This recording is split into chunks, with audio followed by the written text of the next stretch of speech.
Welcome back to the show, guys. If you are just joining us, it is still East Flash. And joining us on the show today is a multi-award-winning artist. He has been described as the king of reggae and dancehall in Africa. And today, the result of his hard work is certainly paying off. Ladies and gentlemen, welcome to the show, all the way from Ghana, a Shaiman. To be specific, it is Stonebwoy. Boom, boom, boom. No. Oh my God, so good to be having you on the show today. I think the last time that I saw you was 2015 or 2017. One of those, but trust me, you have actually left an indelible mark in my heart. And you know it, like, because you actually flew over from Nigeria to Ghana, and not in Accra. Yes. My who? Say like in the heart of, should I say, Surulere or something? Yeah, it was. Yeah, in the heart of it, you came to the studio, you filmed, and then all these ones. Before I even did some collaborations with some of my brothers from this side, you had already, you know, like, seen me and reached out. God bless you so much. This one I can't forget. I mean, it was so very touching because he actually said that was his first Nigerian interview. Yes, that's right. Yeah, so you can imagine. That's right. So you have a special place in my heart as well. Every time I see Stonebwoy winning, I'm like, it's Stonebwoy. You've seen the journey, man. Yeah, man. Way before the BETs, before whatever. So it's safe to say that you brought Stonebwoy to us. Now, I'll take it. Yeah, to Nigeria. Yes, I'll take it. I'll take it. Like, media-wise, yes, she is. I'll take it. Trust me, darling. Now you do today, man, I'll give you all your credit today. If anybody knows Stonebwoy for this Nigeria, I'm trying to speak your accent. If anybody knows Stonebwoy for this Nigeria, through that other TV station, I don't know if I've been mentioned for here, but I'm smart, Sha. Do that one. Thank you so much. It's great to have you here. Great to have you guys. I mean, to be with you guys. Yeah, and congratulations on your signing with Def Jam. Oh, yes. Earlier this year, That's a basically. big one. It's very big. Earlier this year. Just, you know, continuing to push the music to heights that, you know, that it has to get to within our period on Earth right now as a generation. Yes. And so far, I think our previous generations, if we have any of them alive and watching, they will be very proud of us, what we've been able to grow this whole movement into. I know fellas will not roll in their graves. I know E.T. Mansons will not roll in their grave. There will see Bisas. That you know what I mean? Because they pushed it, and today, by the help of technology, here we are enjoying enormous and different forms of styles under the umbrella Afrobeat. Stone, before you came on the show today, we're talking about how Afrofusion, like Afrobeat, the sound right now is global. Right? The Nigerians are doing it, South Africans are doing it, Ghanaians are doing it, Tanzanians, everybody. Yes, everybody is doing it. And it's just like, it's as if this is the main sound right now, even on the outside. And then you signing with Def Jam recently. What's it like out there for you now when you go out there? What's the reception like for you? Thank you very much. Like, to begin with, I think what you're saying is true. It's like the main sound now. That's what I began to say, that we've been able to also harness upon whatever our predecessors pushed to, you know what I mean? Because we're not going to be here forever. Even if we are, I mean, we can't be active forever, but the marks we leave are those upon which people are going to build. So to get to this point, I think I'm very happy to be part of this generation and having added a lot of other spices as well, because I'm representing from the reggae dancehall perspective, which also spans up into the Afrobeat irrespective. And I always say this, like, somebody asked me this morning, and I was like, he's like, oh, don't you think you're boxed up as a reggae? I'm like, no. And that, how now that Afrobeats, and so I'm like, Afrobeats is just an umbrella name for me at this moment, because you see, there are several fusions, you know, that make it happen today. Take an Ashake, for example.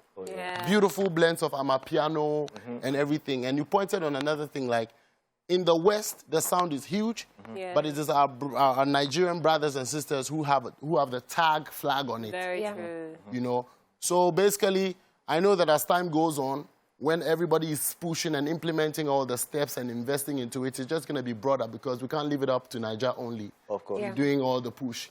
That's why you have a Stonebwoy, you have a Diamond Platinums, you have, you know, you have how many South African now? sound. Yeah, like, from Mozambique, Tanzania. You know what I mean? All over. You know, so which actually brings me to this. So every time there's always this war between Nigerians and Ghanaians. Now we be the lead. Now us the lead. So let's start with jollof. You're talking about spices. For the past few days, you've been eating Nigerian jollof. What do you think about it? Oh, to be sincerely honest, I bought one from Lekki yesterday. There's one, it should be popular. They said that's the one. It's sort of like smoky. Trust me, I was hungry. So from the beginning, my guy, I'm like, taste it. When we went in there, he bought one. He said, I'm like, no, nigga, we're 5. Yeah. Buy for 5. He said, no, let me buy one so that when I try it, it doesn't enter. We know we can go and eat eba. Because we wanted to go and eat eba later on. So when he started, I was doing a commentary. I'm like, yeah, but the rice balls, this is huge, it's big. Yeah. Come and ask who finished that rice. So what you're saying... By the time we get out of that car, my sister, even the bowl, I chew like African bowl. But you know what I can't talk. I say, this one, the hunger will let her chop this. So the hunger there inside, but yeah. Ghana jollof all day. So I know you picked up a BET when it was really hard to pick up a BET. True. It was that time when there was controversy about them not letting people perform on the main stage and all of that. So that was a very big feat for you. Very, very, very. Do you feel like we're getting the recognition now because we're picking up Grammys now? Yeah, so it be like I may be the last one we pick them before they go air 'em. Yes. No, be so. Yeah. I remember because we were all there and they had to put that in a pre-recording. Yeah. Pre-recording before they started the show. And that tells you, and that's why I feel very honored though. I feel very happy because we've laid the foundation upon which I know way back home in Ghana, other artists we never feel, there's this thing among artists. Yeah. There was a lot of noise about, Nobi say he didn't take the award in prime time. Yeah. He took it. Some people say they even come and give you some. I'm like, no. Yeah. It's actually right there, pre-recorded, but when you explain it to them, they were not getting the vibes as in, white man if you put in thing down. Like say he just put them down for you to come and chop airtime. Even here, you know what I mean? So you have to push to make sure that, and when I saw Fireboy play on that, bro, me, I was in that auditorium in 2015, and when I saw that stage set, and they have like a session for, is it almost up and coming American artists? Yeah. I swear to God, I knew that was our spot to start with. Wow. I just felt it. So, like, I was streaming the whole Fireboy thing the whole time. I'm like, yes. Wow. It's happened. So, some of us have been a part of, and are still here running things, especially me as reggae, coming from the reggae dancehall perspective. See where this port is a one port that we have to acknowledge. This reggae dancehall port, we have to acknowledge it. Its contribution to this Afro beats validity today. Of course. Because it can't be like, say, they forget Majek Fashek, they forget Raskimono, they forget... We can never forget. They forget people who do Lucky Dube, Afro Blondie. Yeah. This is a space that, we have to tap in and also give that recognition to, because if you ask me, Burner now, Burner come from that school now. Yeah. All right? So you see that vibe. Which genre of music they carry lock where you know saying at them be this? Even this guy, So Ruga. that is one of the oldest. I feel like that's one of the oldest spots that we have been deeping from. Yeah. That genre of music is genre of music where other musicians they go listen to for inspiration. Okay. I definitely agree. Do you get what I'm saying? So Makes sense. that has also played a very vital part, and I'm sitting at a comfort zone in a sense that because I know what thing will they contribute, I know I don't have to leave it. Yeah. I have to still continue to represent for the larger picture, which is the Caribbean side, connecting back to the West Africa and the African side, because it's just us. Yeah. So if you hear reggae, we are as reggae as Afrobeats. True. We are as dancehall as soca. We are as dancehall as rumba. We are as, it's us. He chokes. Oh boy, he's schooling us today. So when nobody calls this Stonebwoy like this one is Jamo. Wait till be Jamo is a combination. It's a combination of all our African dialects where they carry our mama and papa them go. Stonebwoy. They will come add this kind of English, say they go talk, they mix them. That's the pidgin we speak over here and all of that. You have a lot to say. Yeah, Stonebwoy. Right? Anyway. This thing is plenty. Where they come from. Let's go on this quick music break and we'll be right back with superstar Stonebwoy still giving us more insights on music. Welcome back, guys. In case you're just tuning in, we still have all the way from Ghana, Stonebwoy in the building. Ready to go? Did I try? Come on, man. You try. Oh, at least I'm not with you. Boy, You overdo. You see, you overdo. You do all right, so before we went on the break, we saw your amazing video. We see Stonebwoy always churning out good music, and you just dropped Gidigba. So tell us about that. Gidigba is like, anywhere them see mankind, them do one kind, but we do like say we never know. Oh no, oh yeah. Oh we see. Now for them a snake under grass, them be full bad mind, but we do like say we don't know.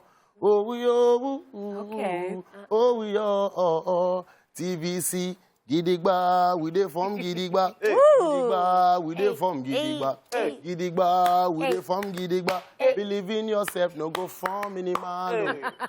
Oh, nice. I love it. Self-explanatory. Believe in yourself, don't form minimal, because a lot of things are going on outside which is not really real, that you have to allow to get to you. So, you know, sometimes they matter about one love, but them never real like that.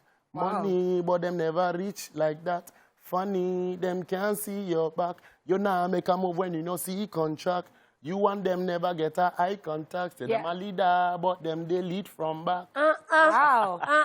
Okay, I think you spent too much time in Nigeria. Yeah, because Gidigba is such a Nigerian. Firm and strong. And you're Ghanaian. Yeah, so, man. like, why did you pick Gidigba? Like, why? Yeah, Gidigba it might not be as popularly used as it is there in Ghana, but it means the same thing as well in my dialect. Oh. Yes. It means the same thing, firm and strong in my dialect. So basically, is there, you know? Wow. Like when you hear Kankpe. Kankpe is here, right? Yes. Kankpe. The same thing. That is in Ghana. Oh, really? Kankpe means the same thing. So Are you serious? Okay. basically, I mean, you just dropped the audio for the song. Yeah, I dropped the So what's audio. in the works? Is the video in the works? video is being worked on crazy. It's coming out soon as well. And this is a part of my album to be released in March. Therapy is the first one I dropped off it. And then That was the one we saw. Yeah. Gidigba is the second one. I dropped it right here in Nigeria on Friday, basically. Yeah, so, you know, it feels good to be here and doing such works because I believe that I'm a brother to the country, basically. Yes. So I should be doing this more often so that I can connect with my, you know, larger audience over here too. That's the main reason why I embarked on this trip. Okay, so before you came to Nigeria, you had your concert. Ashaiman Ashaiman to the world. And it was Crazy. amazing. It was everywhere. It was packed. Crazy. But a few hours ago, there was this Ghanaian media personality who was saying that you left the country to promote your music, but some of your fans got injured at the concert. And she was calling you out, comparing you to Shatta, Wale, and all of that. What do you have to say about that?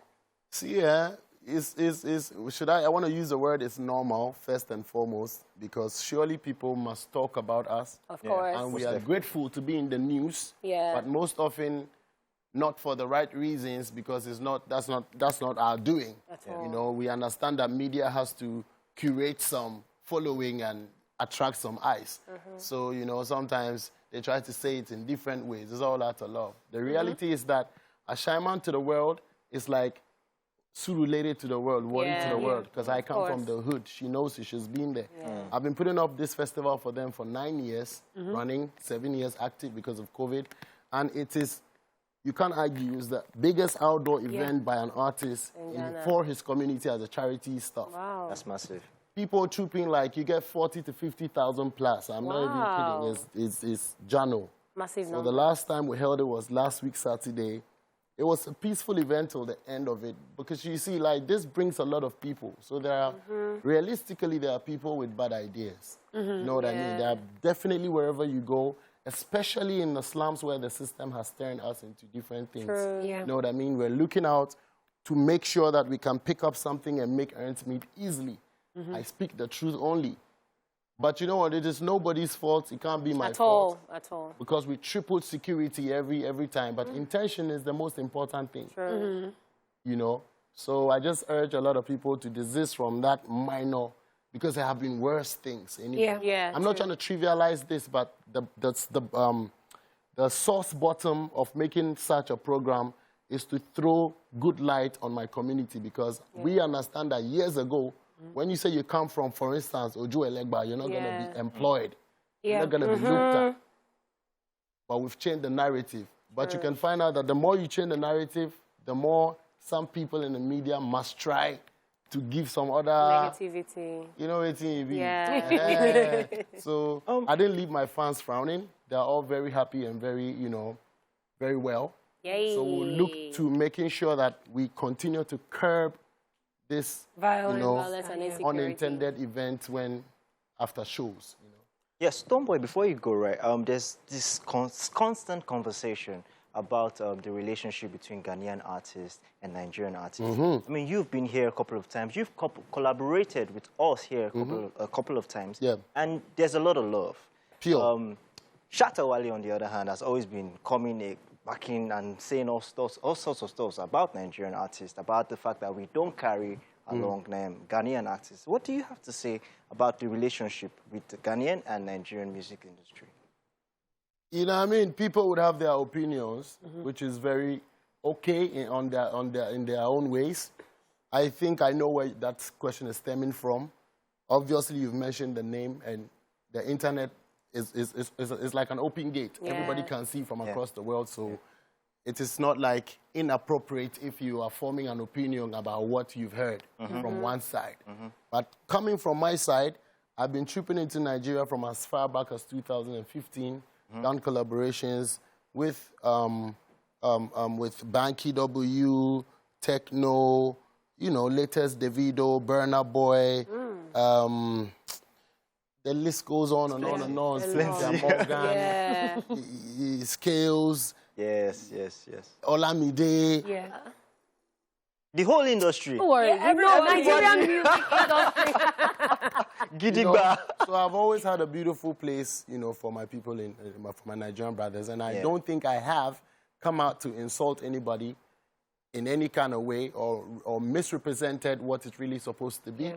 You know what I mean? Like I tell you already, we are up here by the grace of God, so people will talk about it. Sometimes they misconstrue stuff. Yeah. But the last time I remember writing a certain article was when it landed off of the back of an unhealthy ground. But afterwards, it was well deduced and understood that I was only trying to iterate on the fact that I think in the whole of the African continent, the brothers that sell the narrative is the Nigerians. And therefore, looking at the fact that they have that mandate and probably sliding some of us in at a point in time when they can, it can be termed as very considerable. Yeah. That's all I was meaning to say. Yeah. Okay. I love that you say that because you're one person that I know that you always try your best to work with as many people as you can, different countries. Exactly. You were in the studio with General Pipe. General Pipe, actually, I was going to mention, but I forgot. He came all the way to Ashaiman. Wow. He came all the way to Ashaiman and Very performed. intentional. Very, very intentional. And all the way from Atlanta to Ashaiman. And then we meet back here. We've done records. I met General Pipe like 10 years ago. Ooh. So for me, I've always been keeping that bond, knowing that we understand that we are trying to learn and understand the theoretical aspect of the arts. It's not supposed to just be like because we do music, we're just in the faces and now. We have to know that love really, really must be here to work us up. You know what I mean? Because... yes. Slim Case, you were also in the studio with Slim Case. Yeah.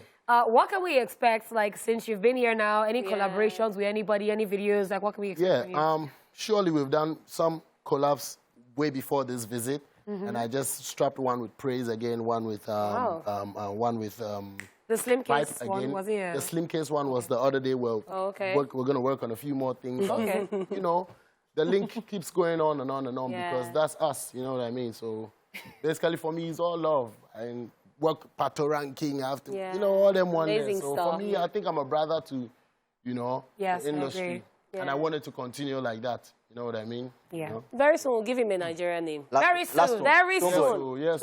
Last one, before you go again. Ghana or Nigerian jollof? Oh, as for the jollof, let me be honest again. I ate it too. But listen, my taste buds can never... It's just like 1 + 1 in my mouth. If I put Niger one, it will be 1 + 3. I don't have to tell you saying that too. You have your answer. Because of my taste buds. So if I stay here another year, it go change. Okay. Taste go don't change. Oh, my word. All right. That's the reality. But so far, so good. Let me see you. Ghana jollof, let me see you. Ghana jollof. Niger jollof. Oh, my God. You guys can definitely see why I love Stonebwoy. Thank you so much for coming on the show. Thank you so much. Fun to have you. Thank you for visiting Nigeria. Thank you for collaborating with our artists. Because of you, I'm going to stay 2 more days. All right, guys, that is it. That's all we've got with our special guest.